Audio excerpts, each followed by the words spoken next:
frightening moment in top alcohol dragster at Old Bridge Township Raceway Park, Englishtown, New Jersey. Munroe Guest is in the left lane. Brandon Grecko's in the right.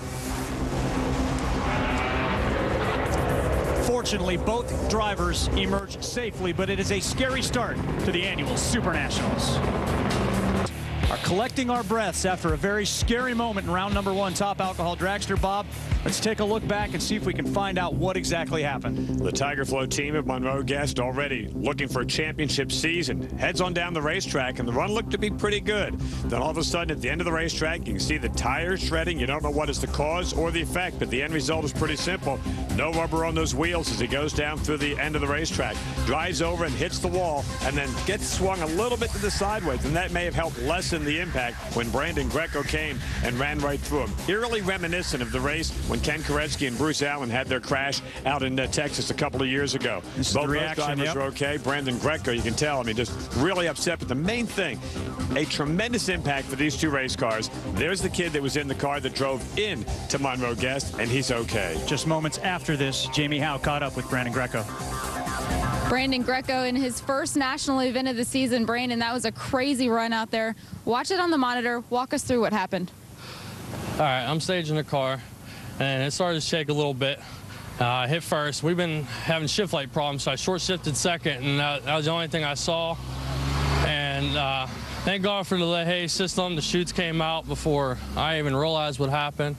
But when I short shifted, I already saw him go by me. I saw the tire explode, and there was nothing I could do. And I just kept braking. And I made sure the chutes were out again, but I already saw the LeHay system shut the fuel off and the ignition and everything. I'm just glad to be okay. Fortunately, you are standing here going through this with us. What goes through your mind, though, when something like that happens? I don't even know what to think. I mean, we've been having shift light problems all season, and I was just trying to figure out why the shift light stayed on. And so I just short shifted, and I already saw him blow by me, and I just saw something just fly apart right next to me. And so I already let off, and I saw it coming. And I mean, I was still full throttle, and as soon as I saw it, I let go the throttle, and it just came apart.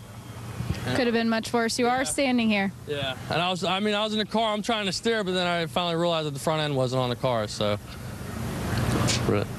I'm just lucky that we have all this safety device and even the safety system in the Hans, because it was a pretty nasty hit. So Go get some rest. Thank you. I think Brandon nailed it on the head there, Bob Fry. Fortunately, all of the safety equipment did exactly as it was supposed to do. It's amazing how far we've come with safety in these race cars. Back in 1965, we talked about Englishtown opening up here. If they had a crash here like that, then the drivers are not going to survive that, I don't think. That might not even be an oversimplification.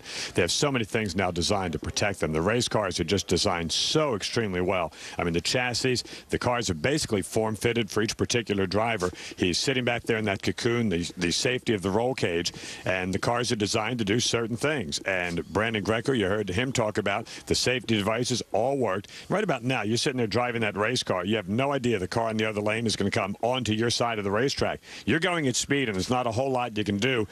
In slow motion, it looks like maybe you could react. In reality, there's really nothing you can do. And it all started when the tires let go on the Tiger Flow machine. Jamie is now caught up with Munroe Guest. Munroe Guest, you just cleared medical. Everything's fine physically, but your car is in bad shape. Tell us what happened.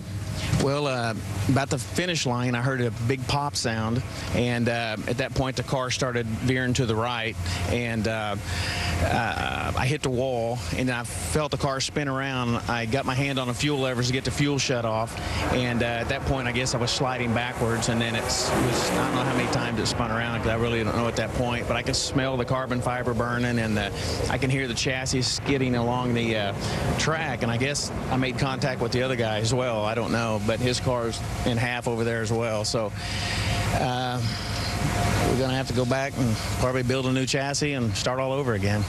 I was going to ask you, when you were talking earlier today, you said how excited you were about the way the season was really turning around. When can we expect to see you back at the track? What is the turnaround on this? Well, this car is probably done. I'm going to try to rent a ride for Tulsa. I've got a big race next weekend, and so I'm going to see if a car's available to rent one for that weekend, and then we'll just evaluate it from there. All right, good luck. Thank you. Thank you. One of the ironies of that whole thing wasn't even his car. Todd Odom owns the race car.